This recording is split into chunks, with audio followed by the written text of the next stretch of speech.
ذکر کئی مرتبہ آیا ہے۔ تاریخ بھی ہمیں بتاتی ہے کہ فرعونوں نے کئی ایسے مدرسے قائم کر رکھے تھے جو عوام کے دلوں اور دماغوں کو کنٹرول کرنے کا ہنر سکھایا کرتے تھے۔ ان سکولوں کے طلبہ کو خفیہ علوم کی تعلیم دی جاتی تھی۔ اس علم کی بدولت طلبہ جنات اور روحوں کو حاضر کر سکتے تھے۔ یہ بدروحیں عام طور پر سانپوں کی امیج میں حاضر کی جاتی تھی۔ فرعونوں کا مرتبہ چاہے کتنا ہی بلند ہوتا، لیکن ان کے تاج پر سانپ کی شبیہ بنا دی جاتی تھی۔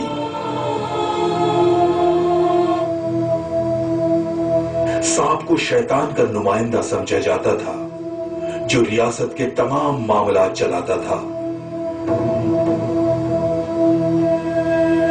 ان خفیہ مدرسوں کے فارغ و تحصیل طلبہ کو اقتدار کے ایوانوں میں اعلیٰ عہدوں پر تعینات کیا جاتا تھا۔ بعد میں ایک مخروطی سٹرکچر بنایا گیا جس میں اس ایلیٹ کو سب سے ممتاز مقام عطا کیا گیا۔ اس مخروطی سسٹم کے قیام سے فرعون کو مذہبی، اقتصادی، عدالتی، زراعتی اور صحت سے متعلق امور پر مکمل دسترس حاصل ہوتی تھی۔ اس سسٹم کے تحت کسی عام آدمی کے لیے خود اپنے علاج کی دوا اور بچوں کے لیے کھانا حاصل کرنا مشکل بنا دیا جاتا تھا۔ وہ تو عبادت بھی خود نہیں کر سکتا تھا، بلکہ اسے اس سلسلے میں فرعونوں کی مدد حاصل کرنی پڑتی تھی۔ اس مخروطی سسٹم کے تحت عوام کو مکمل طور پر حکمرانوں کے کنٹرول میں رکھا جاتا تھا۔ فرعونوں کو اس بات کا بھی علم تھا کہ استحصال کا یہ نظام زیادہ دیر چلنے والا نہیں، اس لیے ایک ایسا سسٹم تیار کیا گیا جس کے کارندے مختلف جادوئی منتروں کے ماہر ہوتے تھے۔ یہ لوگ جادو کر کے لوگوں کے ذہنوں کو مسحور کر دیتے تھے۔ جادوگر بدروحوں کو حاضر کر کے لوگوں کے سامنے معجزے کرتے تھے۔ ان فرعونوں کے بڑے بڑے مجسمے شہر کے ہر کونے میں نصب ہوتے تھے۔ ہر جگہ فرعون کی شکل دیکھنے کو ملتی تو ہر عام آدمی انہیں خدا کا نمائندہ سمجھنے لگتا تھا اور خود کو حقیر ترین انسان سمجھتا تھا اور ان کی اطاعت کرتا تھا۔ تاریخ میں سب سے طاقتور فرعون رمسیس دوئم گزرا ہے، جس کے عہد میں مخروطی سسٹم ترتیب دیا گیا۔ وہ اپنے نقوش دیو قامت مجسموں کے ذریعے ہر جگہ اور ہر مقام پر لگوایا کرتا تھا تاکہ اس کی دھاک لوگوں کے لاشعور میں بیٹھ جائے۔ کئی اسلامی اسکالرز کا خیال ہے قرآن حکیم میں اللہ تعالیٰ نے جس فرعون کا اشارہ دیا ہے وہ در حقیقت حضرت موسیٰ کے زمانے کا رمسیس دوئم تھا۔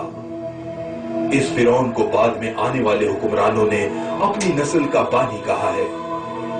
موجودہ دور کے فرعون کے چیلے جب اپنی اعلیٰ نسل کا ذکر کرتے ہیں تو وہ کہنا یہی چاہتے ہیں ان کی رگوں میں رمسیس کا خون موجود ہے اور وہ سب سے افضل ہے۔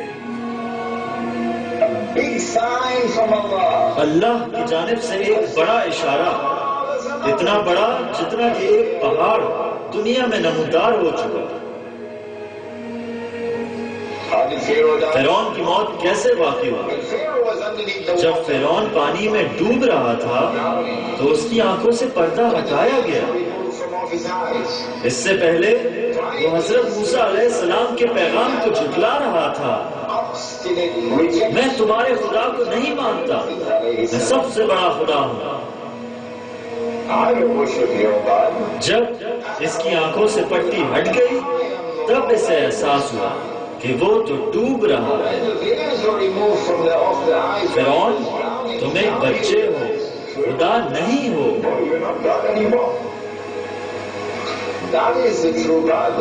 وہ تو سچے خدا کو مانتے تھے، حضرت موسیٰ علیہ السلام اور اسرائیلی۔ اس طرح اس نے اپنے ایمان کا اظہار کیا جب وہ خود ڈوب رہا تھا۔ فرعون نے مرتے وقت خدا کو تسلیم کیا اور اللہ تعالیٰ نے اس وقت فرمایا اب بتاؤ فرعون، اس سے پہلے تم اللہ کے وجود سے انکاری تھے اور باغی تھے۔ تمہارے خاکی جسم کو محفوظ کیا گیا تاکہ آنے والی نسلیں تاریخی حوالے سے تمہارا حشر دیکھ سکے. When it is rediscovered, یہ اللہ کی جانب سے ایک واضح اشارہ تھا. your physical body would be a sign from the Lord. وَجَاوَزْنَا بِبَنِي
One scientist, I don't recall who it was.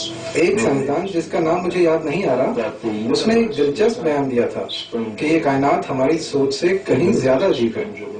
مجھے یہ سمجھ نہیں آتی کہ کون ایسا شخص ہوگا جو موجودہ ماڈرن دور کا ادراک رکھتا ہو اور اس بات کی اہمیت کو نہ جان سکے کہ امریکہ نے یورپ اور دنیا کے کئی ممالک کی تعمیر و ترقی میں اہم کردار ادا کیا ہے.